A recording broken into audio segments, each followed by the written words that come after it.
করছে সেটাকে খুব মডার্ন ওয়ারফেয়ারের একটা অংশ হিসাবে তুমি ধরতে পারো। আমি জানি না এটা কতটা রেলেভেন্ট এই ইন্টারভিউতে বলা, বাট একটা ওয়ার্ড আমি ইউজ করতে চাইছি যেটার নাম হচ্ছে ক্লাইমেট ওয়ার। আজকের ডেটে বুঝতে হবে climate change can be a natural process. Climate change একটা জায়গার ধরো শুকা এলো, একটা জায়গায় কোথাও গিয়ে বন্যা হয়ে গেল, দ্যাটস এ ন্যাচারাল থিং, তাদের মধ্যে কিছু একটা ঘটলো, সেটাকে আমরা অ্যানালাইসিস করতে পারি, সেটাকে আগে থেকে আমরা বুঝতে পারি এরকম হচ্ছে, আমি কিভাবে প্রিকশনস নেব সেটা বুঝতে হবে। কিন্তু যদি কোনোভাবে এই যে ভারত যে জলটা দিত সেটাকে যদি প্ল্যান এবং স্ট্র্যাটেজিক্যালি বন্ধ করে ভারত আঘাত খাবার পরে, তাহলে কিন্তু সেটা হচ্ছে এমন একটা ইচ্ছাকৃত স্ট্র্যাটেজিকে ইমপ্লয়েড করা, যেই স্ট্র্যাটেজিটা কিন্তু ক্লাইমেট চেঞ্জ ঘটাবে পাকিস্তানের মধ্যে। এই ক্লাইমেট চেঞ্জটা যখন ঘটবে পাকিস্তানের মধ্যে, অ্যাপার্ট ফ্রম আমরা বারবার বলছি যে জল না থাকলে মানুষ জল পাবে না, ইরিগেশন জল পাবে না, পাকিস্তানের ইকোনমি আরও তলানিতে চলে যাবে, এগুলো সাধারণ একটা ছোট বাচ্চাও বুঝতে পারে কিছু বেসিক জিওগ্রাফিক পড়াশোনা করলে। কিন্তু যেটা দ্বিতীয় লেভেল অফ থিং ঘটবে সেটা হলো পাকিস্তানের মধ্যে সিভিল ডিসওবিডিয়েন্স ঘটবে। জল পাবে না, মানুষ খেপে যাবে। মানুষ কিন্তু খেপে গেলে তখন বর্ডার টপকে এসে ইন্ডিয়াকে পেটাতে যাবে না, তখন তাদের হাতের কাছে যে মিনিস্টার্সরা আছে তখন তাদের নিজের গভর্নমেন্টকে প্রথম হিট করতে যাবে। একটা জিনিস ভুলে যেও না, জল ছাড়া কিন্তু সৈন্যবাহিনীও বেশি দিন ধরে অ্যাক্টিভ থাকতে পারবে না। শুধু তাই নয়, ভীষণ রকমভাবে জানবে এনার্জি ক্রাইসিস হবে। এই এনার্জি ক্রাইসিসটার ঘটার পিছনে কারণই হবে water is a basic resource. সেখানে ইন্ডিয়া হিট করছে ইন এ ডিপ্লোম্যাটিক ওয়ারফেয়ার, সেইটা অফকোর্স একটা ক্লাইমেট চেঞ্জ ঘটাবে পাকিস্তানে, এবং এই ক্লাইমেট চেঞ্জটার এফেক্ট এমন হতে পারে, মার্ক মাই ওয়ার্ড, এত বড় হতে পারে, which can be compared to 5 nuclear attacks। 5টি পারমাণবিক বোমা যা আক্রমণ করতে পারে, একটা ক্লাইমেট ওয়ারের একটা ডিপ্লোম্যাটিক স্ট্যান্ড সেটা ঘটিয়ে দিতে পারে, এবং সেটা কিন্তু এটা। এবার তোমার দ্বিতীয় ভাগে আসছে প্রশ্নের, যে ভারতবর্ষ যে জলগুলোকে রিজার্ভ করছে সেই জলগুলোও তো ভারতবর্ষের কাছে exchange, which is very justified and scientific question।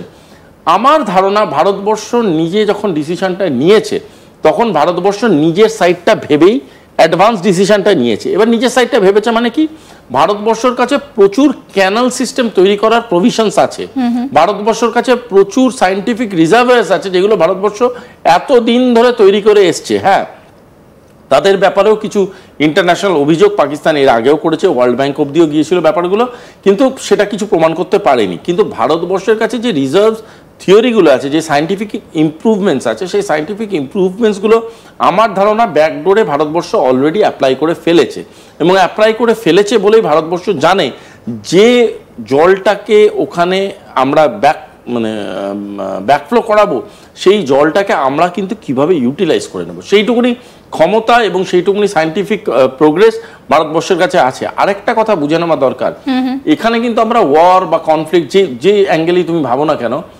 একটা জিনিস বুঝে নাও, এটা কিন্তু is a war of science.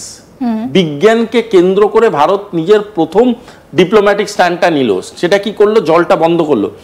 Over access জল হলে বৈজ্ঞানিকভাবে কি করে সেটাকে এনার্জিতে রূপান্তরিত করে সেটাকে ইউটিলাইজ করতে হয়, এবং আরো অনেক হাজারো প্রক্রিয়া আমাদের বিজ্ঞানীরা জানে এবং সেটা করে চলেছে দীর্ঘদিন ধরে। সেই বৈজ্ঞানিক ইমপ্রুভমেন্ট বা বৈজ্ঞানিক লেভেলটা কিন্তু পাকিস্তানের নেই। Pakistan is not scientifically that independent country or that country which has that much of glory. Pakistan কিন্তু অবভিয়াসলি যদি সায়েন্টিফিক সাপোর্ট চায়, তাকে কিন্তু তার টেরিটোরিয়াল কম্প্রোমাইজে যেতে হবে with China or with America or any other advance scientific country. যদি সেটা যেতে চায়, সেটাও কিন্তু একটা অর্থ ব্যয়ী ডিসিশন হবে। এই অর্থটা যদি তাদের ইমিডিয়েট দিতে নাও হয়, তাদেরকে তাদের টেরিটরি কম্প্রোমাইজ করে হলেও এই টাকাটা যোগান দিতে হবে। তার মানে কি ঘটলো?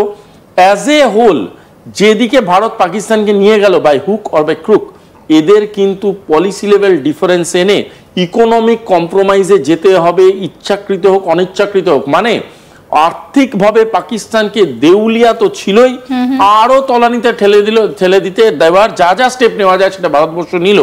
এবং এর একটা দ্বিতীয় ভাগ বুঝে নাও, শুধুমাত্র এটা কিন্তু প্রাসঙ্গিক স্টেপ। কেন? কারণ সেটা শুধুমাত্র আজকে হিট করছে সেটা নয়। পাকিস্তানকে আজকে যে তলানিতে ভারতবর্ষ ঠেলছে, যেই টাকা দিয়ে ওরা এতদিন ধরে দিনের পর দিন নাশকতাকে তারা তৈরি করে গেছে, দিনের পর দিন স্কুল অফ টেররিজমকে তারা বাড়িয়ে গেছে, তাদের কাছে যে কাউন্টার হিটটা এলো, আগামী দিনে এমন একটা পর্যায়ে আসবে পাকিস্তান ইকোনমিক রিকভারি করতে পারবে না উইদাউট ইন্টারন্যাশনাল ডিপেন্ডেন্সি, এবং সেই রাস্তাটা আজকে তৈরি করে দিল। এই কারণে এবং এটা বুঝেই বহু বহু পাকিস্তানি যারা এক্সপার্টস আছে তারা বারবার একটা কথা বলছে, the future is economy and Pakistan will lose দেয়ার। ভারতবর্ষ যদি কনভেনশনাল ওয়ারে নাও যায়, ভারতবর্ষ যদি কিছুদিন অবধি শুধুমাত্র ওয়ারটাকে কন্টিনিউ করে, সেইটা কন্টিনিউ করার রিজার্ভও তাদের কাছে নেই। শুভাশিস দা, এখানে তোমাকে একটু সঙ্গে রাখবো আমি। এই মুহূর্তে দাঁড়িয়ে ভারত কি করবে সেটা একটা খুব গুরুত্বপূর্ণ বিষয়, তার কারণ ভারত চায় যে ভারত শান্তিতে আলোচনা করে পুরো বিষয়টাকে সমাধান করতে, কিন্তু সত্যি পেহেলগাঁওয়ে যে ঘটনা ঘটলো তাতে করে ভারত কি এইভাবে আলোচনা করেই পুরো বিষয়টা এগিয়ে নিয়ে যাবে?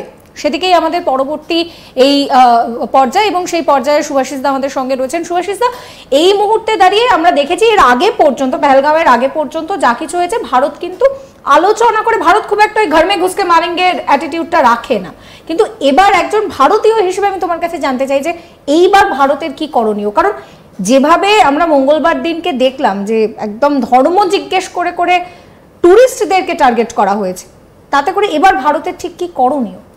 ধর্ম জিজ্ঞেস করে বলা হয়েছে, যদিও this is not my subject, একটা কথা বলে নেওয়া দরকার। অ্যাকর্ডিং টু ইন্ডিয়ান ম্যানুস্ক্রিপ্টস, মানে ওল্ড ম্যানুস্ক্রিপ্টস, ধর্ম কথাটা মানে কিন্তু ডিউটি। আর এই ডিউটিটা ভারতীয় সেনা এবং ভারতীয় যে কোনো বাহিনী খুব ভালো মতো জানে কিভাবে তারা করতে হয়। আর অন্য দিক দিয়ে দাঁড়িয়ে আমাদের যারা ধর্ম জিজ্ঞেস করেছিল তাদের ধর্ম হচ্ছে মুসলমান, যেটাকে বলা হয় মুসাল্লাম ইমান, মানে নিজের ইমানটা যে কোনো সময় যেন সেটা শক্ত থাকে, মানে it should be as profound as that. সুতরাং তারা তাদের ধর্মের প্রতি কোনোভাবেই কি বলবো অনেস্ট নয়, এবং তাই জন্যে তারা অন্যের ধর্মের প্রতি ডিসঅনেস্ট হয়ে গিয়ে তাদেরকে ইল ট্রিটমেন্ট করলো। সুতরাং যারা এই ঘটনাটা ঘটিয়েছে তারা জানেও না এটার এফেক্ট কত দূর অবধি যেতে পারে। দেখো, আমি আগের প্রশ্নের উত্তরেই একটা কথা বললাম, Bharat is a profound culturally dense country. Bharat এতদিন ধরে ভদ্রতা সহকারে দিনের পর দিন পাকিস্তানের বেয়াদপিগুলোকে মেনে নিয়েছিল, পাকিস্তানের বেয়াদপিগুলো একটা টেরার আউটফিট হিসাবে দেখেছিল এবং তাদেরকে কাউন্টার করেছিল। দেখো, আজকে যেটা নিয়ে তোমরা হয়তো প্রচুর আলোচনা করেছো এর আগে, সেটা হলো সার্জিক্যাল স্ট্রাইক। সার্জিক্যাল স্ট্রাইক ঘটনাটা কার বিরুদ্ধে করেছিল? পাকিস্তান সরকারের বিরুদ্ধে না, কিছু বাংকার্স, কিছু স্টেশন পয়েন্টার্স ছিল যেখানে ইনসার্জেন্টসরা ছিল বা টেররিস্টরা ছিল, সেই পয়েন্টার্সগুলোকে তারা নারিফাই করিয়েছিল। But this time we are talking about government to government conventional war, at least as a dialect or narrative, যেটা আমরা কথা বলছি। একটা কথা বুঝে নিতে হবে, পাকিস্তান কিন্তু এই টেরার আউটফিটসগুলোকে সাপোর্ট করে, এটা কোনো লুকোছাপার আজকের ডেটে দরকার নেই। Through their government, Pakistani government involved আছে, Pakistan intelligence agency ISI involved আছে, এবং তারা দিনের পর দিন এই লস্করে তৈবার মতো একটা মানে বিষধর সাপকে তৈরি করেছে। কেন? যাতে করে তারা দিনের পর দিন অন্য দেশকে ক্ষতিগ্রস্ত